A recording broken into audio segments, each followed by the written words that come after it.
This is TJ Jones, the host of the State of the Saints podcast, and the State of the Saints podcast is brought to you by Manscaped.com. Over 2 million men worldwide choose Manscaped for all their below-the-waist needs. For those that love the Lawnmower 3.0, well, I got news for you.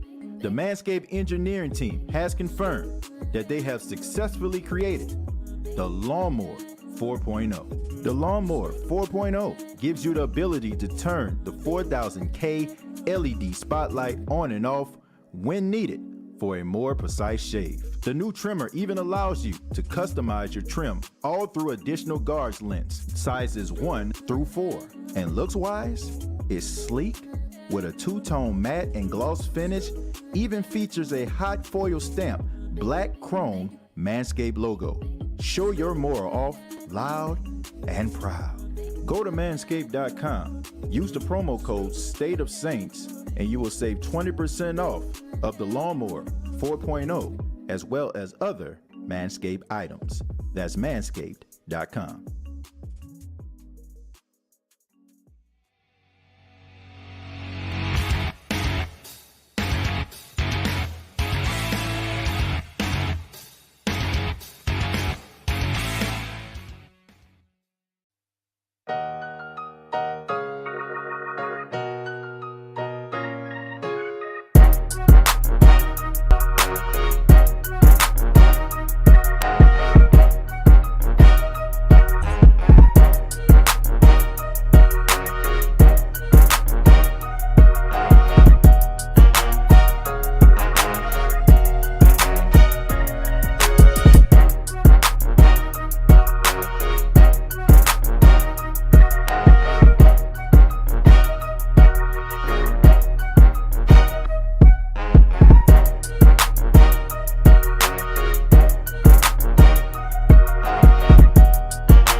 Hey, what's going on, Who Dat Nation? It is yours truly, TJ Jones, the host of the State of the Saints podcast. Thank you so much for checking out the State of the Saints podcast, where we talk New Orleans Saints.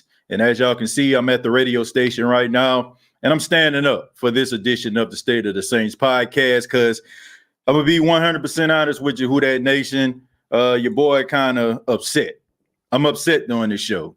So a lot of venom probably going to get spewed around here on this edition of the State of the Saints podcast because the topic of discussion on this edition is why isn't the national media giving the respect to the New Orleans Saints? And this actually comes from the latest power ranking. They have the Saints ranked as number 19, the 19th best team in the NFL. And I have to say, Who Dat Nation, I am very, very disappointed, very upset at how the national media portrays the New Orleans Saints.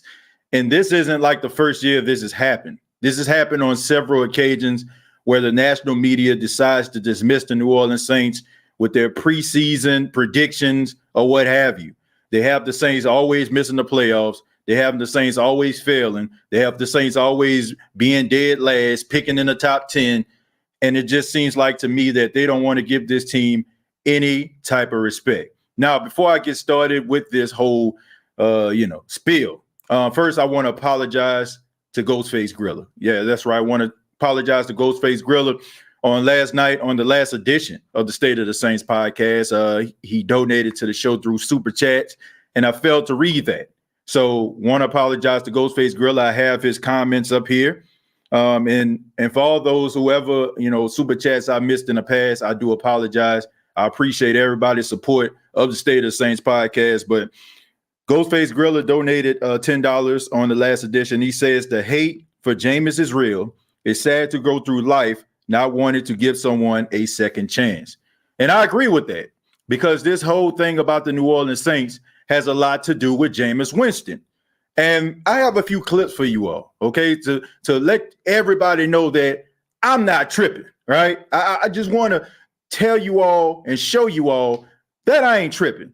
And the first clip is going to come from Jason McIntyre when he was a guest host on Speak for Yourself. And this is what he said. Let me take a quick timeout, little 30-second timeout, and remind you guys, what did we see from Jameis Winston the last time he was a starter? Because, last year he was in New Orleans and Sean Payton was like, nah, you're not ready. Give me Taysom Hill. Guys, I don't know why you're so optimistic about Jameis Winston and this new, kinder, gentler Jameis Winston. Oh, he's so mature now. You don't even mention he got LASIK in the offseason. I thought that would be the lead for you, Rick.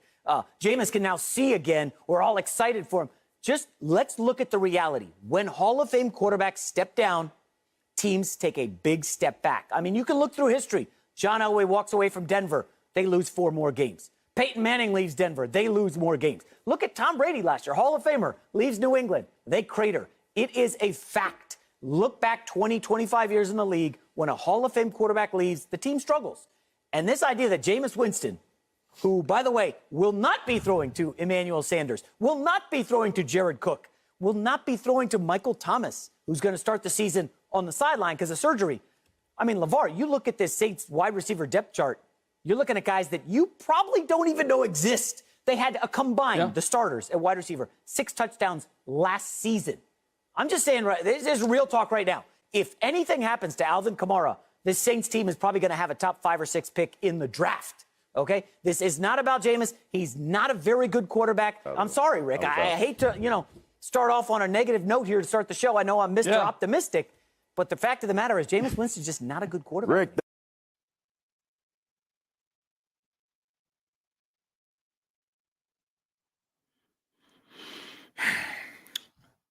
Jason McIntyre is a guy who does things for shock value. And he is a guy that feels that the people that he is talking to don't understand football. Let's go ahead and dissect a little bit of what he said.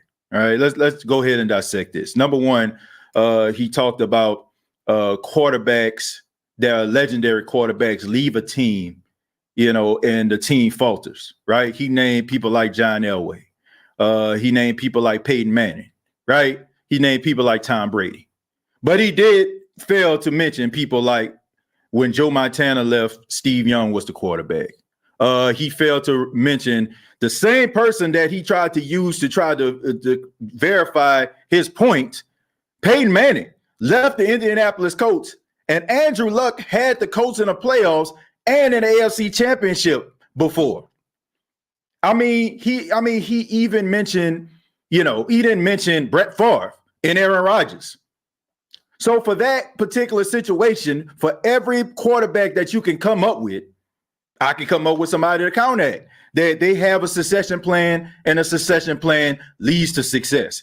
Now, for all this stuff that he's talking about, Jameis Winston not being a good quarterback, you do not throw for 5,000 yards and not be a good quarterback. Now, you can talk about the turnovers all day and all night, but you cannot throw for 5,000 yards if you don't possess some type of talent as a quarterback. This is a guy that does things strictly for shock value. This is a guy that wants to dismiss the New Orleans Saints. They're talking about how the Saints aren't going to be a good football team. He talked about how Michael Thomas is not going to be in the lineup, but he's failed to mention or say that Michael Thomas was not in the lineup last season, along with Drew Brees being out for a couple games with bruised ribs. So you actually had Taysom Hill throwing to these same guys. It wasn't Drew Brees throwing to these guys. It was Taysom Hill, who we all can agree, well, some of us may not, that Jameis Winston is a better quarterback than Taysom Hill. So how is it that these guys can find success without Drew Brees being out of the lineup? Bringing Taysom Hill in to throw to these same guys that you're saying that are not good. How is it that a guy like Jameis Winston, who was rookie of the year, who threw for 5,000 yards, who, for the most part played pretty decent, in Tampa Bay, and the same quarterback over the last 5 seasons that everybody's trying to downplay, had better success in the first 5 seasons than the guy that he is replacing. Sorry, Saints fans, but it's a fact. How can you just dismiss the fact that all happened? But of course, he feels like he's talking to people that don't understand football, and this whole take my word for it thing is in full effect. That is what I'm talking about. But it's not done. The criticism continues. Let's go to somebody I respect. Let's talk about Rich Eisen. At New England.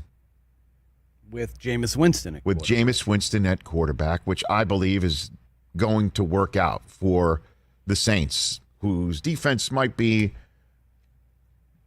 having more short fields on occasion than they've been used to with Drew Brees as their quarterback. But that said, that's the way the Saints season is going to start.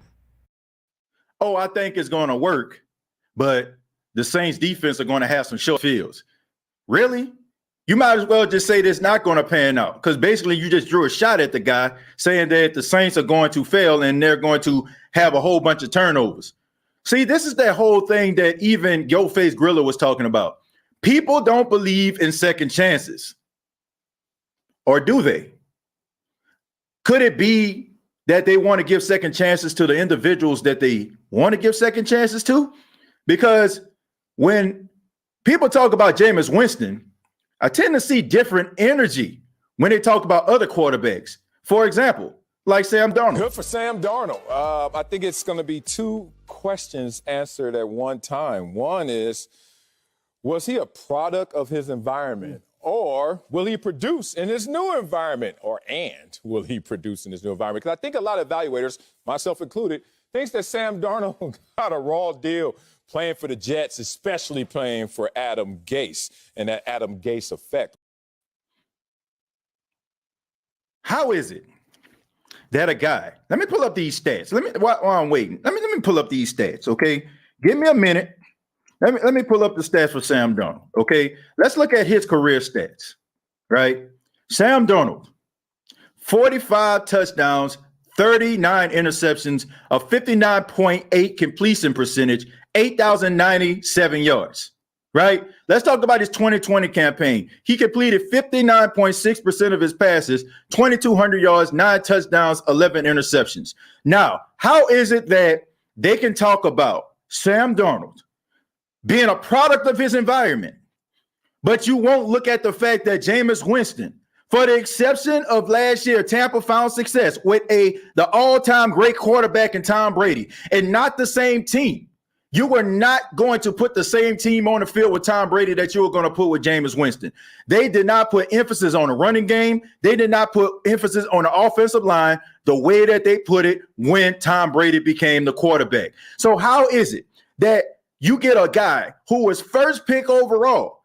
Last time I checked, if you're first pick overall, you're not a good franchise. Will we call the Jacksonville Jaguars a good franchise? No. Will we call the Cincinnati Bengals last season when they drafted Joe Burrow a good franchise? No. So how is it that Jameis Winston does not get the benefit of the doubt when it comes to some of these other quarterbacks? Sam Darnold gets the benefit of the doubt. Oh, it's Adam Gase. But we're not looking at the fact that Jameis Winston had 3 head coaches throughout his entire career. And he's going into his 7th season. And not to mention, he went to a guy who is so egotistical, a guy that lives and dies by his system so much that he almost sabotaged the season last year until somebody actually came to him and said, we need to change this offense up in order to make it Tom Brady friendly. Let's start throwing the ball out of the backfield. Let's start doing some play action plays. Let's start implementing some of these things we said in New England. So do you think that if Jameis Winston was struggling last season, that Bruce Arians would have swallowed his pride and said, okay, we're going to look at some of the things that Jameis does good? No. What's the difference? Well, one guy won 6 Super Bowls. The other guy hasn't won any. One guy's the most well-respected quarterback probably in NFL history. The other guy is just a guy who, you know what I'm saying, that's drawing a whole lot of turnovers. Cachet is one of the main issues that helped Tampa Bay win the Super Bowl.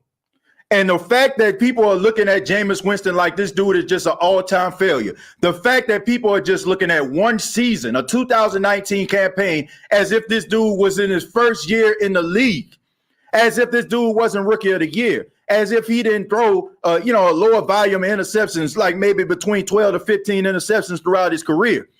People are looking at an outlier and they're saying that this is who this guy is.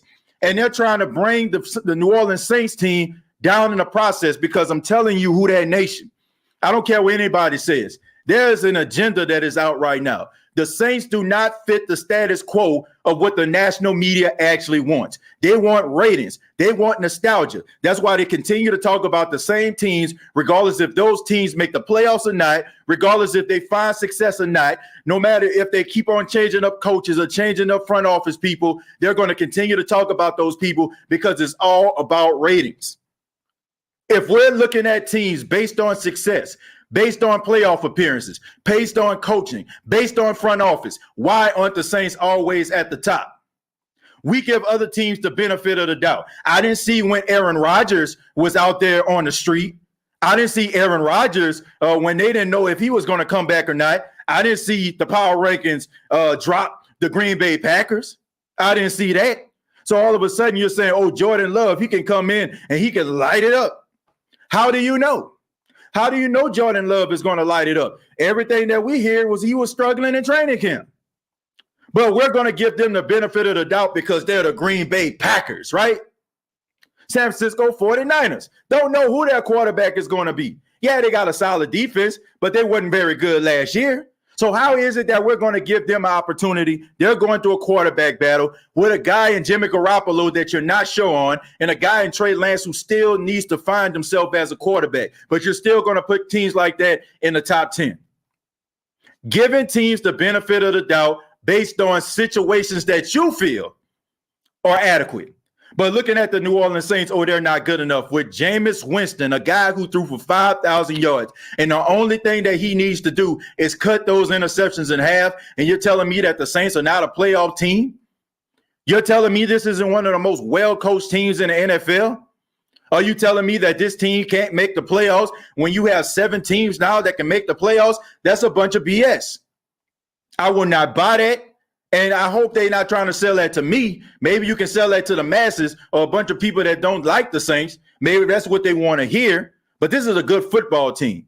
And the disrespect that I see on a consistent basis by the national media before this team even took a snap. This team ain't even took a freaking snap. And they already hating on this squad.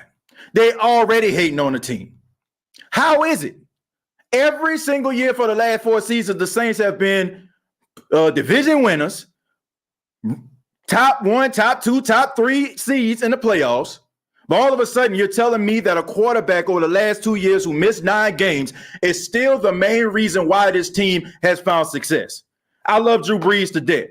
We all love Drew Brees. We're forever indebted to the pride and dignity that he bestowed upon the New Orleans Saints organization. But let's just be 100 here. If you've been watching Saints football, the Saints have been a really good football team, and they have been winning games in spite of Drew Brees.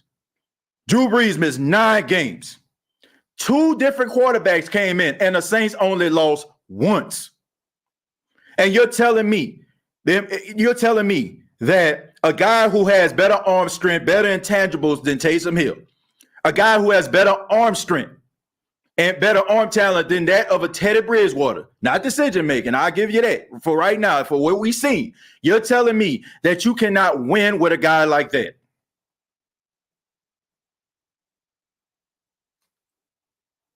I mean, somebody explain that to me. Somebody explain this situation to me, because it just does not make sense at all.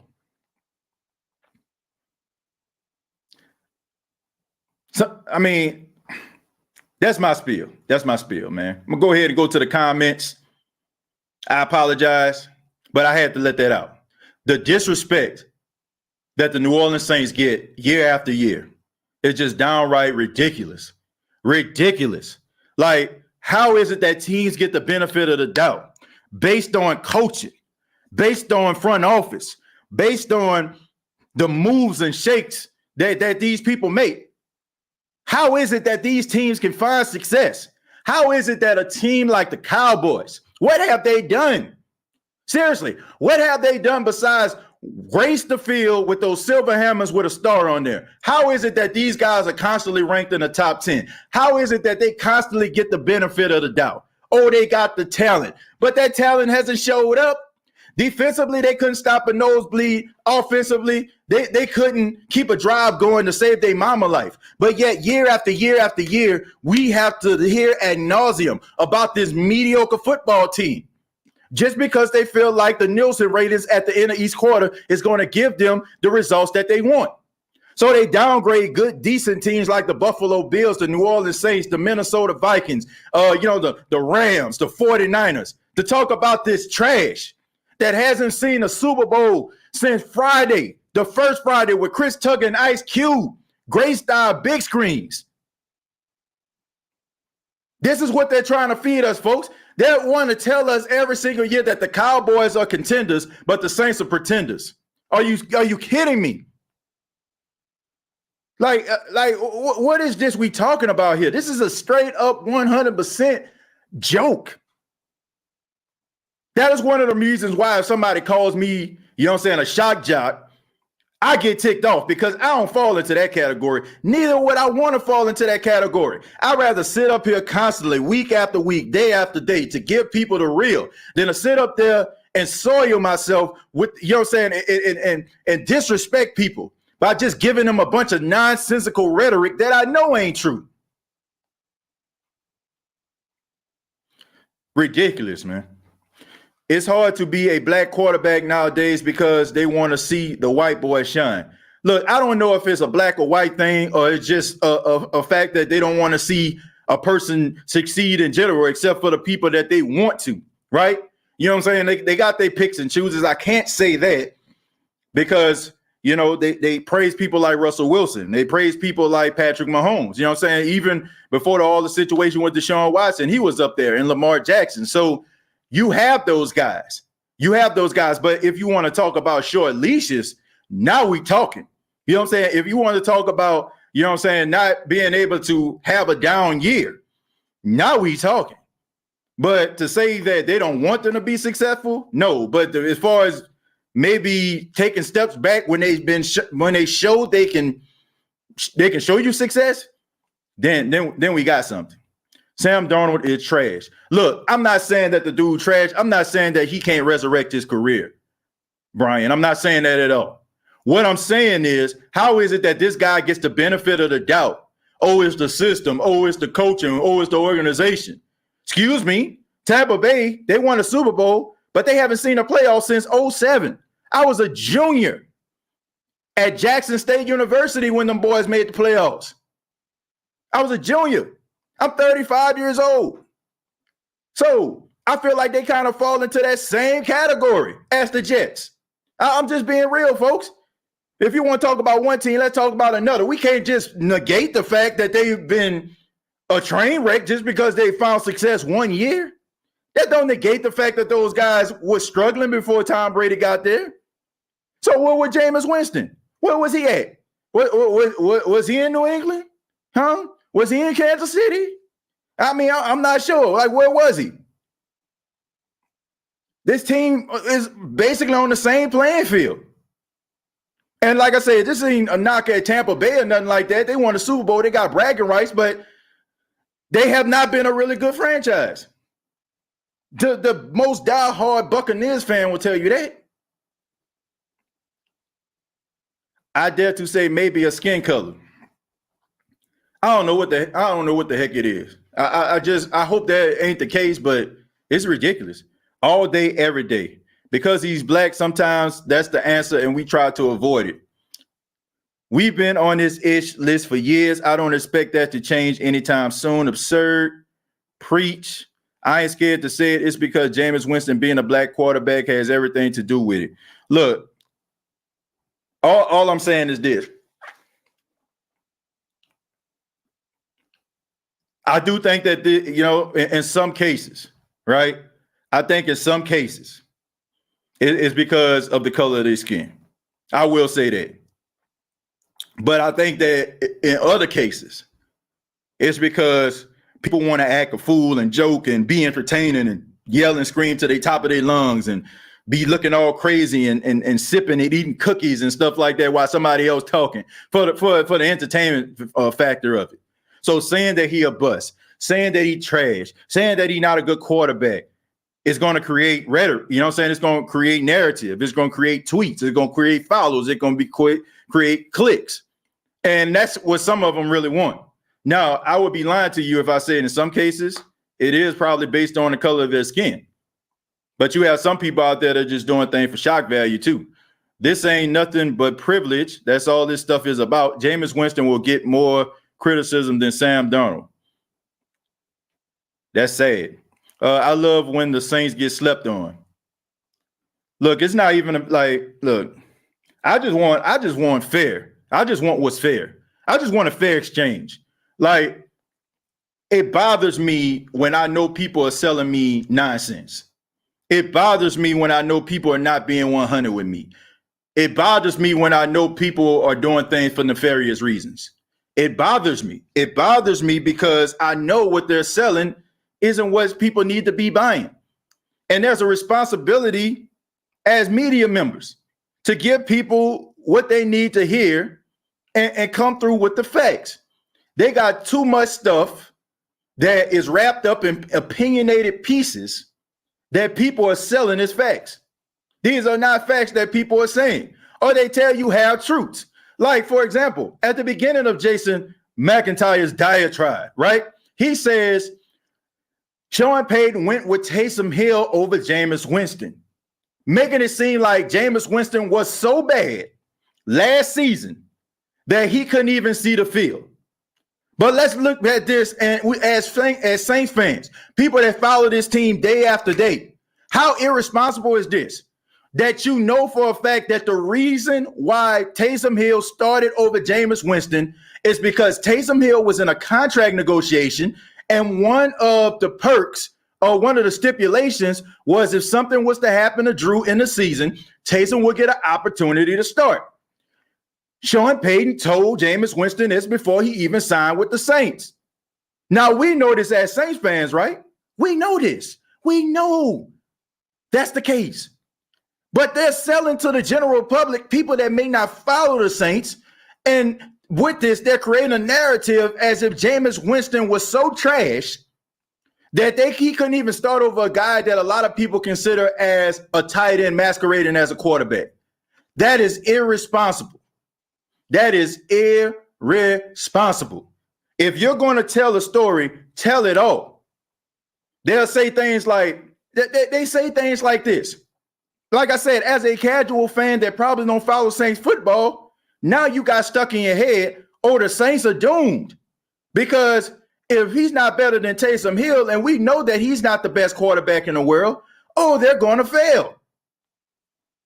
That is irresponsible, folks. That is irresponsible. And that's the stuff that I'm talking about here. That's what I'm trying to get at, folks.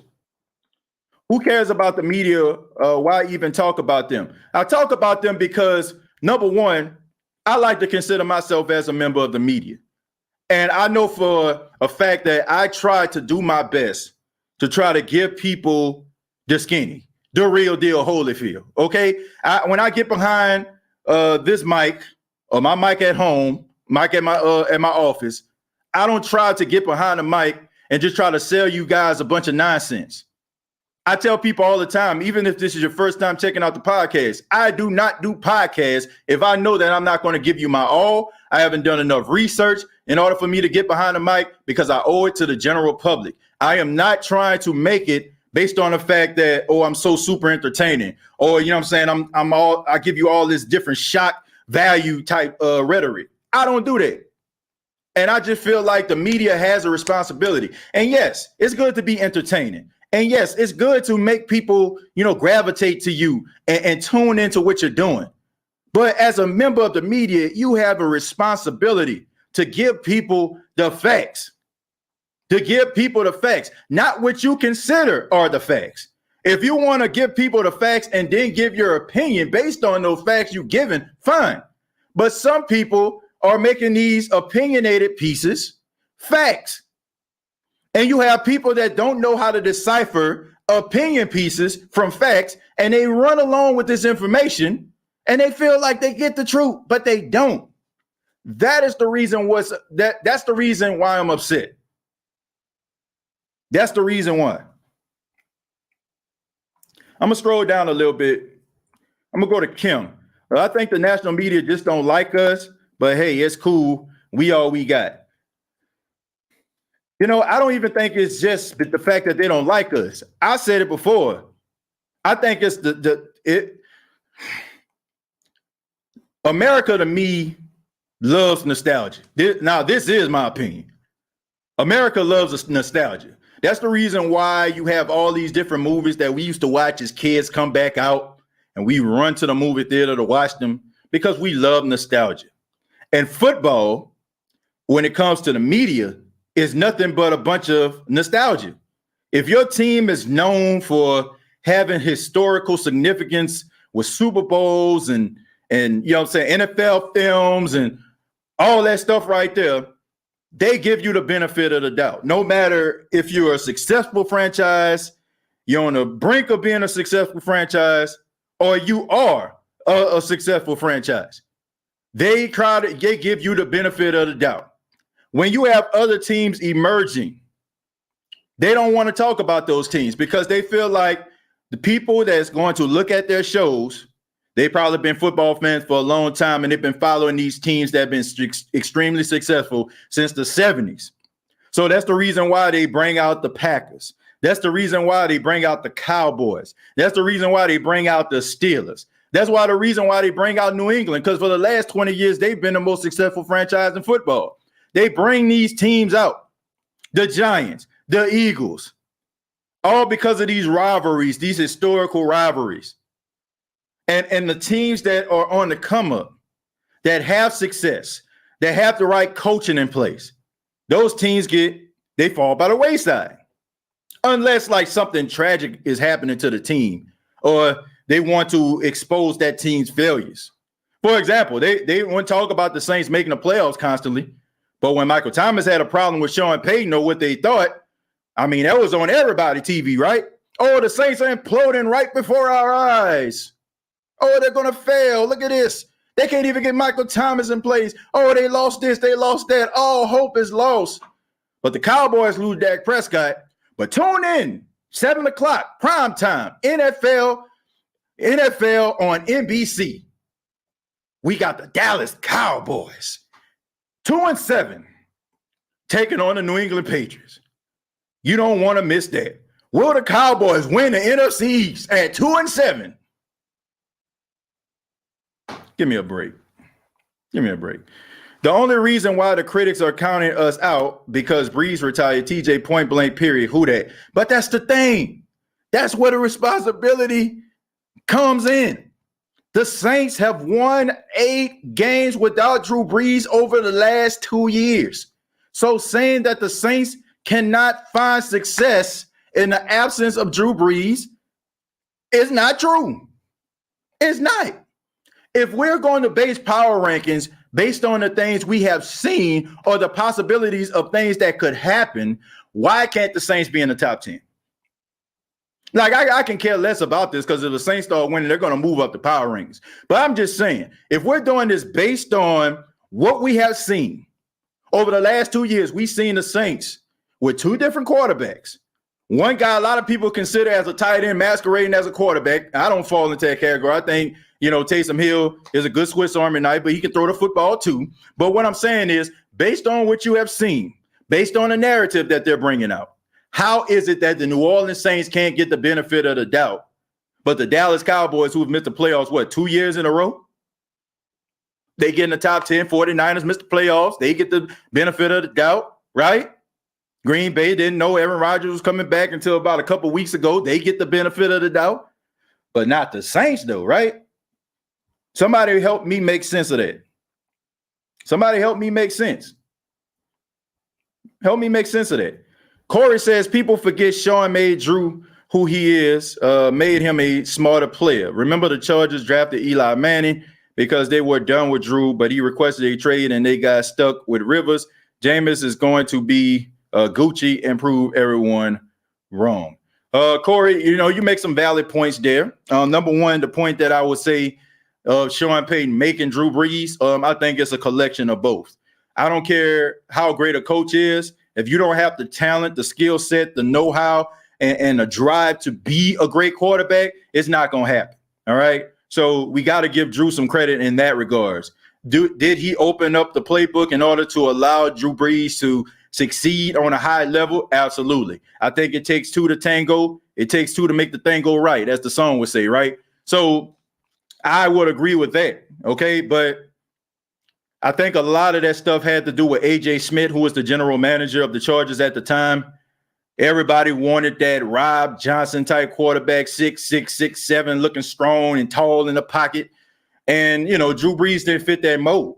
You know, I always say that Drew Brees had to, you know what I'm saying, like Drew Brees and Doug Flutie, these guys had to succeed in order for guys like Baker and guys like Russell Wilson and guys like Kyler Murray to even get an opportunity in the league. So what Drew Brees was doing was unheard of, man, being that size. He had to break down a lot of barriers for a lot of these shorter quarterbacks.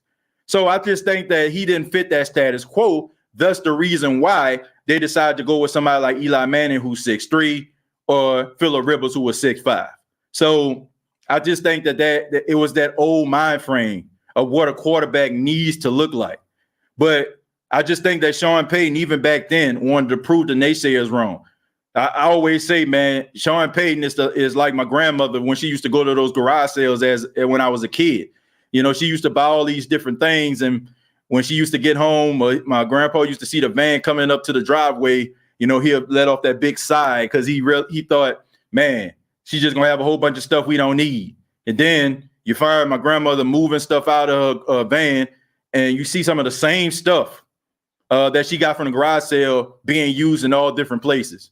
That's how I look at it with Sean Payton. Sean Payton is the same exact way.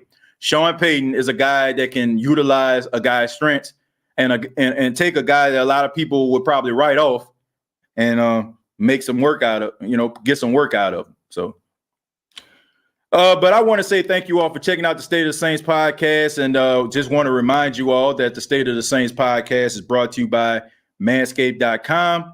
Manscaped.com, the official sponsor of the State of the Saints podcast.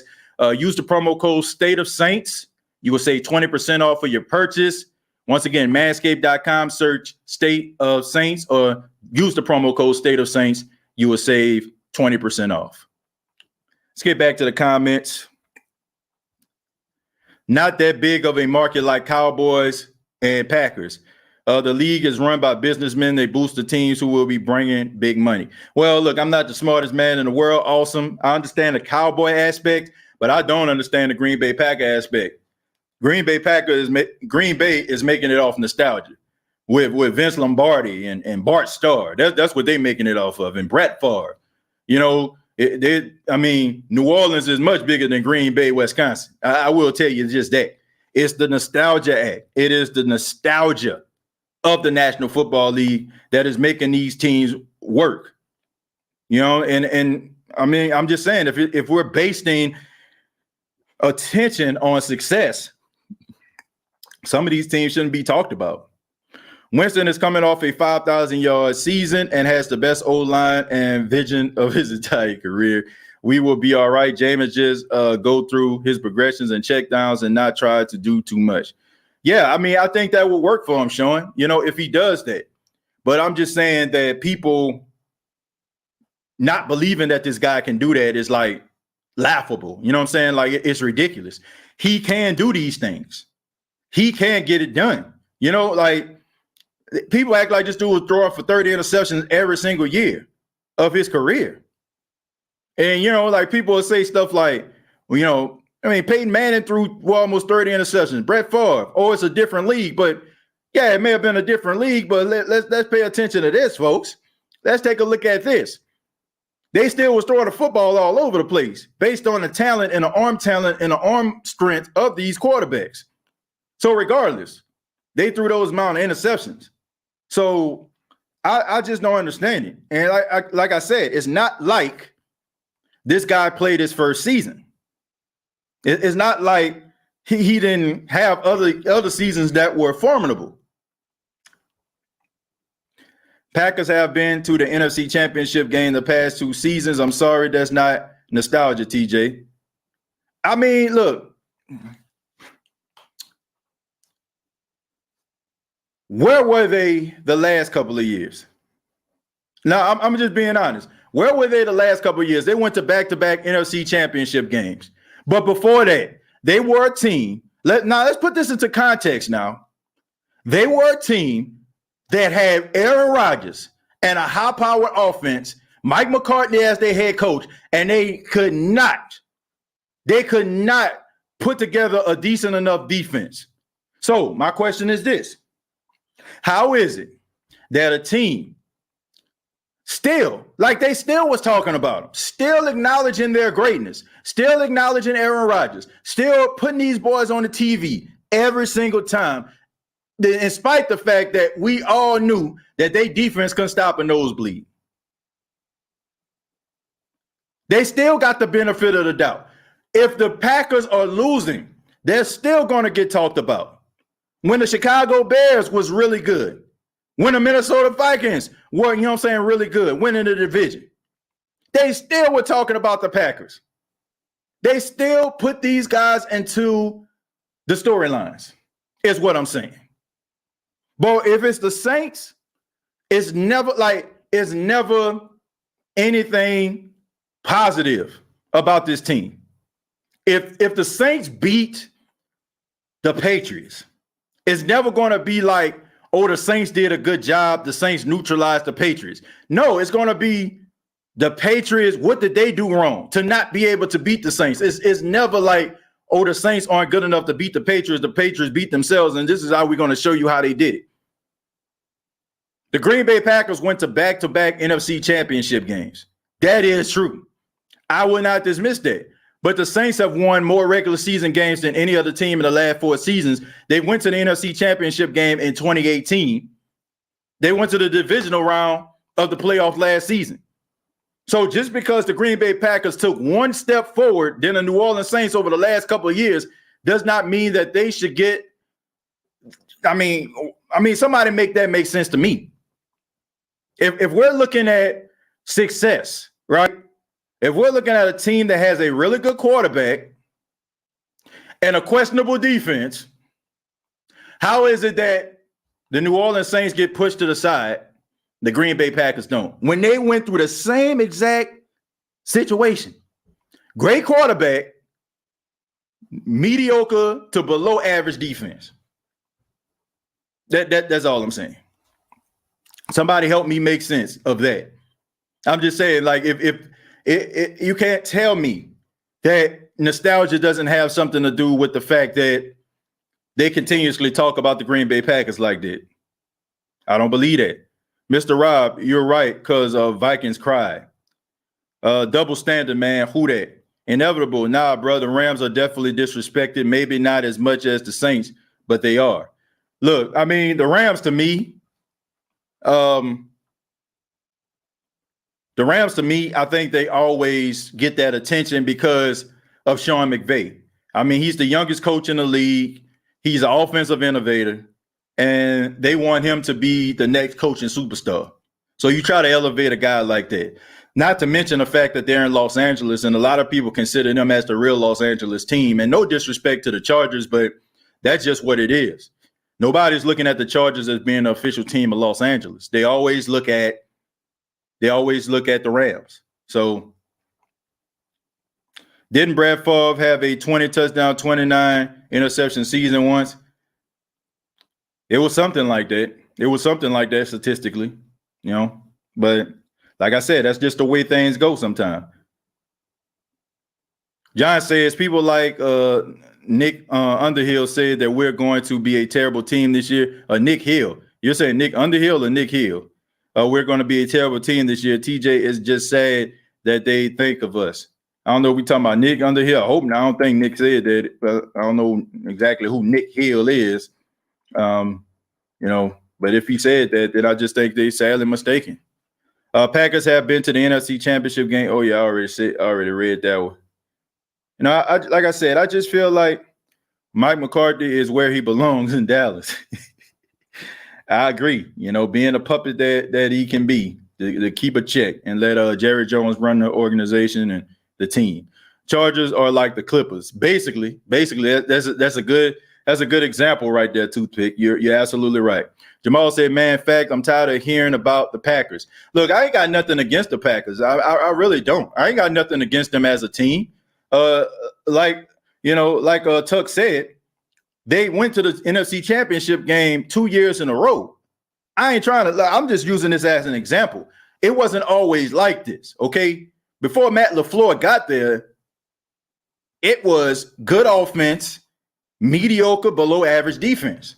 And yet, they still were getting talked about ad nauseum. But I just feel like good teams need to be talked about. Good teams need to be acknowledged. Rather it's the Saints or any other team, they need to be talked about. That's all I'm saying. Like, don't discredit the team. Don't discredit the squad because it don't fit into your agenda. Because you want to elevate the Cowboys and elevate the Patriots and elevate the Eagles and all this type of stuff. Like, if a team loses, like 36-3 or 24-6, give credit to that team that won. Don't be like, oh man, this went wrong, that went wrong. Don't just talk about the team in passing. Don't just put the team up there and just talk about the team for 2 minutes in a 15-minute, dialogue. Don't just talk about the team for 2 minutes and spend the other 13 talking about the team you want to talk about. Just because that's going to be a ratings grab. Like, give me a break, man. Like, give me a break. Don't censor me, bro. Real Saints fans low-key feel like over the last 4 years, if Breeze had already retired, we would have gotten the second ring. It's true. Look, I'm not gonna lie about that. I think there's some validity. You know what I'm saying? Like, I really do, man. Like, I think that the inability to throw the ball down the field, the inability to create the kill shot has cost the Saints in many situations. You had a lot of these teams that would be able to sit on routes, doing a lot of cover two, playing a lot of man, jamming these receivers, and they dared Drew Brees to throw the ball over their head. And when he couldn't do it, it just cost the Saints to be able to nickel and dime the ball down the field. And if you can put some pressure on Drew Brees, get the ball out of his hand, get the 3 and out, then you get the ball back. You know what I'm saying? And we know most of the time the Saints going to throw the football. So if the pass is incomplete or, the pass is dropped, it stops the clock. And it gives that team more chances in order for them to get on the field in order to win football games. So, yes, I do feel like it. Do I feel like it from a strategic standpoint or somebody that's – if Drew Brees had his skill set and Jameis Winston's arm strength, the Saints would have won at least 3 or 4 Super Bowls. But I just feel like the Saints fixed the team too late. Now that's how I feel about it. I don't feel like you wrong, and I definitely don't feel like what you're saying is out of is out of pocket. I agree with that. Drew Brees in the twilight of his career couldn't get the Saints where they needed to go because he lacked the certain tools that they had when he was in his prime. He lacked them. So I don't think that's wrong to say. I think that's fair because I feel the same way. The Saints had opportunities to create the kill shot. They had the ability to create the kill shot, but they couldn't because Drew Brees couldn't throw over their head. I put it like this: for anybody that feel like this is out of pocket, I say this to you. Why is it that anytime we see Drew Brees going deep over the last 3 years, we were shocked? If there's no validity behind what we're talking about, why is it that when Drew Brees throws the ball down the field deep over 20 yards, we were shocked? I love to see the Saints versus the Chargers Super Bowl. The media wouldn't know what to talk about. Yeah, that's true. I know Jameis talks about being Superman or Clark, but he's going to have to be Superman, especially when we come back in the dome. Well, I don't think so. I just think that he needs to take care of the football, throw the ball down the field when need be, hand the ball off to Alvin Kamara, not be afraid to check the ball down when your deep pass is not there. If he can cut his interceptions in half, he can go to between 12 to 15 interceptions. I think the Saints will be straight. I mean, I really do. I really feel that way. Man, this dude lives under a rock for real. There's a small window of peak of physical and mental ability. We just missed Drew's window by a year. Look, I think that if the Saints probably would have fixed the team around 2014, 2015, it would have been straight. I just think that there are a lot of issues in the locker room and morale was down. And there was a lot of stuff that we didn't know about as fans. But Monica says you're telling nothing but the truth. I mean, look, I'm just saying what I feel is, what I feel is the truth. I don't know if it's anybody else's truth, but it's mine. Looks like that LASIK surgery helped out too. Well, I mean, the season hasn't started yet, so we'll see. Try not to take it there with you, brother. Inevitable SBT. I like the Saints. Kevin White was assigned to the practice squad. Okay. Well, I mean, good for him. Good for him. I didn't really want to go out here and just talk about him, with those drop passes. I mean, I kind of feel where he's coming from, having played the game in a long time, nervous, probably, still having questions about your body in real time, in real situations. And so hopefully he can get it together, man. So if he did make the practice squad, that's great to hear. That's great to hear. I think the Saints are going to be fine. Yeah, me too. 2 to 3 years. Yeah, I agree with that. I just think that if they had a better defense, they would have been a really good football team. They probably could have at least won Super Bowl. Giants versus Ravens, worst Super Bowl ever. It was because it was a defensive. The Rams and the Patriots was the worst Super Bowl ever. I'm sorry, and it's not because that was sour grapes. And I'm pretty sure Patriot fans were excited about that, but that was the worst Super Bowl ever. I never saw that Super Bowl, but based on the score and some of the comments I seen, yeah, that was the worst. I'll say you one thing: till the time Jameis has a couple of years rest of the league, will still judge him by 30 for 30, no matter if you like it or not. I don't think they're going to judge him based on the 30 for 30 if he goes out there and perform. Number one, if he goes out there and he has like a stellar season and he's like almost like comeback player of the year in an MVP conversation, I think Sean Payton going to solidify himself in Canton.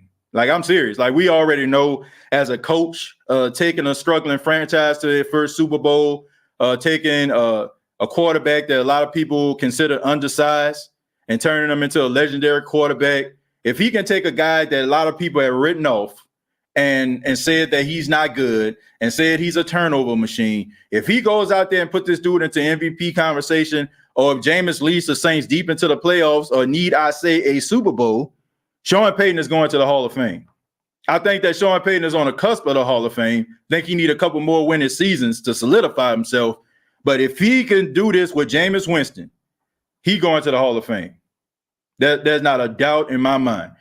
Jared Lewis says, if you're not rolling with Jameis Winston and New Orleans Saints, you're nothing. Well, some people don't like the Saints, man. Some people fans of other teams. I can understand that, but I don't understand like the media like trashing the team based on their own personal feelings and not facts. Saints are still a playoff team. I believe that, Slim South. When the Saints beat the Packers, I want to see what them folks say. That'd be interesting to see. I can't wait to see Jameis go up against the Bucks. Saints Uptown said Jameis had like 3 head coaches and a plethora of offensive coordinators. Yeah. But nobody takes that into account. But your boy Sam Darnold, though, Sam Darnold, I mean, he had the short end of the stick. My goodness. I mean, he was god awful, wasn't he? You know what I'm saying? But he was god awful because Adam Gase was his coach. This man had 3 head coaches. I mean, come on, man. Different offensive coordinators.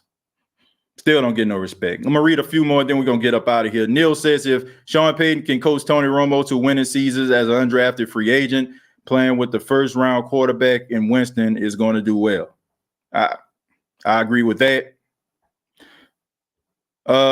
I'm from Brazil, and I keep real. People will start tuning Saints and wish those 60-yard balls start flying. And guess there's nothing you can do about it. Well, look, I guess what he's saying, and shouts out to Fernando out there in Brazil. I guess he's saying people going to respect it when the 60-yard bombs are going to start flying. I agree with that, my friend. I agree with that. I think if the Saints become an explosive offense that we know this team can be, I think people are going to start putting respect on this team name. Faith-based workplace says hit that like button. Yeah, if you're enjoying the show, hit the like button. That's very important when developing a quarterback. I agree. TJ, are you going down to Jacksonville for the Saints game? You know what? I thought about that, man, because I'm nothing but like 5.5 hours away from Jacksonville. So that might be interesting, man. I might try to go down there. Then my brother-in-law, he's in the Navy station out there, man. So shouts out to my brother-in-law, James. I might have to hit him up, man, see if I can, come out there and, chill at the crib, you know what I'm saying, while I go to the Saints game. We'll see, man. That's interesting. I'll probably be able to go to 2 Saints games because week one they play in Jacksonville, right? So that's 5.5 hours from me. And then week 2, they play in Carolina, which is 3 hours. So I might be able to go to both games. I'm up here in Cowboy country. They're going to win the Super Bowl every year. Yeah, that's what they've been saying since the first Friday was out. Tiffany, analysts keep overreacting to Michael Thomas being out. Thomas was either suspended, playing injured, or out, and we were fine. I can't take them serious. Yeah, you act as if Michael Thomas played all season last year, like every game last season. Love your videos. Keep up the good work. Paul, thank you very much. And shouts out to Paul Williams. I don't know if that's the Paul Williams, the former boxer, but let's shock the world. Who that to that? Grab tickets for the Saints versus Washington in October. Man, I'm gonna have to check, man. I mean, that Jacksonville game, that is very appealing to me. I ain't gonna lie to you. That is not far from me. TJ, what's with the Chicago Bears t-shirt and ball cap? No, man. No, this is a Kodiak Bear. This is not the Chicago Bear. This is a Kodiak Bear. And this shirt was given to me by my wife on Father's Day. You know what I'm saying? So look, maybe you ain't married, but you have to know about compromise, okay? And I'm not gonna say I ain't gonna wear a shirt that my wife thought would look nice on her husband, because you think it looked like Chicago Bears. Look, I ain't trying to sleep on the couch. You know what I'm saying? I'm 35. My back ain't what it used to be, so I'm gonna wear this shirt, okay? And we're gonna say this is a Kodiak Bear, and it's not a Chicago Bear. This is a Kodiak. You know what I'm saying? A grizzly. That's what this is, okay? It ain't got nothing to do with the Chicago Bears at all. All right, that's my story, and I'm sticking to it. TJ, they're going to say the only reason we won the Super Bowl is because of a hurricane like Katrina. They can say whatever they want. But like I said, that doesn't make any sense because the Saints went to the NFC Championship. They went to the NFC Championship game in 2006, a year after Katrina happened. And if the NFL wanted the Saints to go to the Super Bowl, when you pick the year after instead of 3 years later, that makes no sense. So that's people that just, that's just sour grapes. Salute to you, your brother-in-law. Not a good time for forces. Their morale is down. Yeah, man. I mean, he's been in the Navy for quite some time, man. He's been stationed out in Jacksonville for a couple of years now, and I went out there to visit him a couple of times, man. Some of y'all probably checked out a few videos back then when we went down to visit him. So I'm probably gonna have to get that boy a phone call, man. Try to see if I can, if I can stay at his crib, man, to go to that game. That's not bad. That's not a bad thought. And honestly, I've thought about that. Dang, Devontae Freeman didn't make your roster. Yeah, I mean, the Saints already was kind of deep at the running back position. I thought that it was a little bit of a long shot, and it was more to push Tony Jones to his full potential, which it really came out in some of those preseason games. TJ, have you got in touch with Bobby Hebert yet? No, I haven't got in touch with him, but I've interviewed Bobby Hebert before, and I'm pretty sure when the season starts, I'll be able to get him back on the show again. That won't be an issue. I've been in contact with a few people, I want to bring on to the show. One probably going to be confirmed next week. I just have to keep in contact with them because the schedule was kind of crazy this week. So, we got some guests coming up, real soon. So keep it locked to the State of the Saints podcast. Mike was absent, but we had an experienced number 2 last year. Yeah. They still did fine. And Marquez Callaway is coming to his own. Even Emmanuel Sanders said that last season. He said, man, watch out for Marquez Callaway. I'm telling y'all, this man, he foresaw or foreseen that situation occurring. Okay. And Emmanuel Sanders. Compromise. What if she gave you a Cowboy shirt for Father's Day? Oh, she know better than that. She know better than that. And first, I mean, this is not an NFL shirt, man. This shirt actually comes from Target. Okay, this is a Target shirt right here. You know, my wife bought me a Goodwill as the name of those shirts in Target. This is a Goodwill shirt. Fits very nice. You know what I'm saying? Nice and comfortable shirt. And it has absolutely nothing to do with a Chicago Bear. Okay, at all. Okay, this is a California Grizzly Bear. Okay, that's my story, and I'm sticking to it. But she know better to bring anything that's not related to any other team besides the Saints in the house. Like, she know that. Anything my wife buy me is going to be Saints related if it comes from the NFL. I mean, that's just what it is. Katrina in 2005 won the Super Bowl in 2010. Yep. Love Callaway, like recognizes like, you know. Devontae Freeman equal glass. Yeah, I mean, he looked old out there, man. He looked old. I mean, why didn't Tampa Bay go get Jameis, AB, Gronk, Christian Wirfs, Fournette, and Suckup? Well, here's the thing.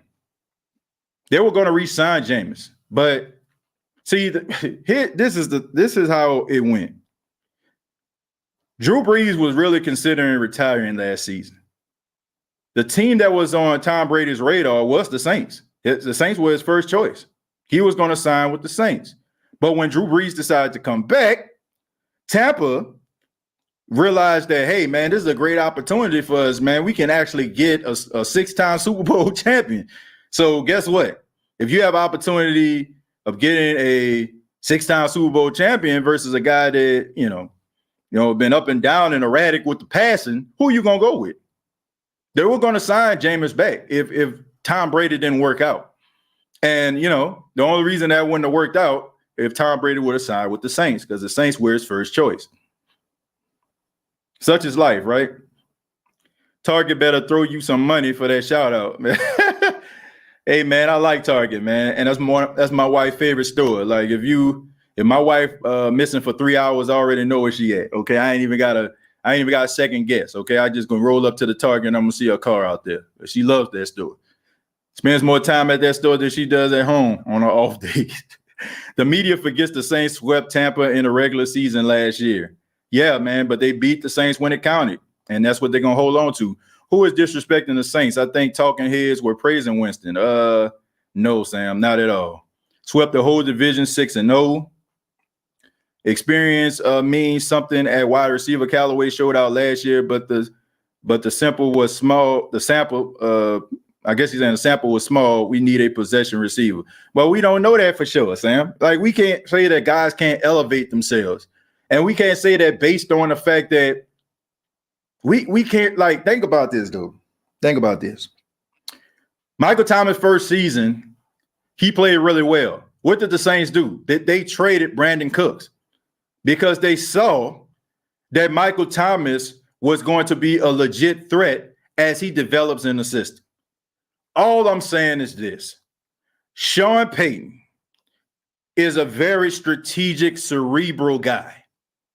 If Sean Payton felt that the Saints needed just a bunch of wide receivers, and he would bring in a bunch of wide receivers in order to fulfill that void, I think that it is huge and very eye-opening that he did not go out here and get other wide receivers. It's rather Sean Payton lost his mind, or he has a lot of faith in these wide receivers. And looking at what I've seen on the field, those guys can ball out, man. I'm sorry. Like, they can ball. People can say whatever they want. The only difference is that we don't know these guys' names. That's it. That's the only difference. We don't know these guys' names. But once again, if you look at the 2006 Saints team, nobody knew who Marcus Colston was. Nobody knew who Terrence Copper was. Like, nobody really knew who David Thomas was. Like, nobody knew who these dudes was. Like, these dudes were just a bunch of guys on the team. You knew who Devery Henderson was.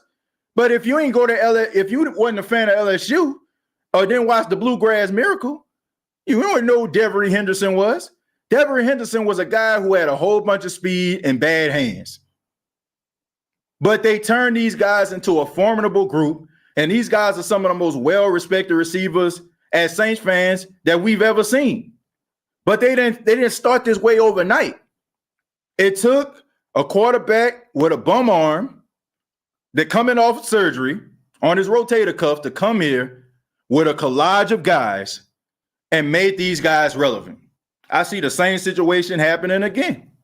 But this time, you actually have a guy with a bet on. And like Drew Brees, people dismiss this guy. Is he a good quarterback? Will this surgery affect him? Are the Saints going to win any games? It's the same situation, man. The only difference is Drew Brees was coming off surgery, and Jameis Winston is coming off a very bad season as a starter. Pammy said no one knew Lance Moore. Exactly. Nobody knew Pierre Thomas was. Nobody knew Pierre Thomas was. And let's just be real about this, folks. We all love Reggie Bush. But to say that Reggie Bush was a better New Orleans Saints running back than Pierre Thomas, I think you're reaching. I really do. I think you're reaching. And I have so much respect for Reggie, but he was not better than Pierre Thomas as a pro. College, no brainer. Far as NFL, I think we all can agree Pierre was better. And finally, Sean says Brees wasn't all that great in San Diego either. No, he wasn't. I mean, you can say that had a lot to do with Marty Schottenheimer, the fact that it was more of a, 3 yards in a cloud of dust type offense. They wanted to run LT. They had talent on outside, David Boston and Antonio Gates and stuff, but still, man, they wanted to run the football. But I want to say thank you all for checking out the State of the Saints podcast. Really do appreciate your time, appreciate the love.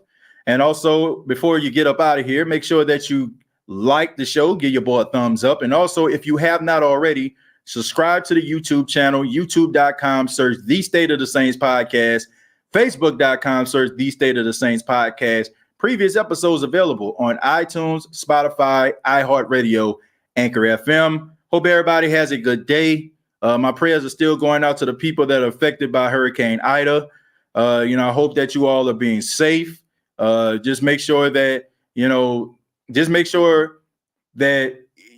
not going outside and doing things that, individuals and officials are telling you not to do. Okay. My prayers go out to you. Definitely going to have something going pretty soon. We're going to be trying to, possibly, not possibly, but we're going to be trying to raise some money to try to send down there to the city of New Orleans in order to help with some of that hurricane relief. I don't know exactly how that's going to be or when it's going to be, but we're going to try to raise some money or try to get some type of drive going so we can show those people down in New Orleans and the Gulf Coast region that we at the State of the Saints podcast are thinking about them and we love them. And we're Louisiana strong. We're Gulf Coast strong, and we're going to get through this together. Till next time, all I got to say is, who dat?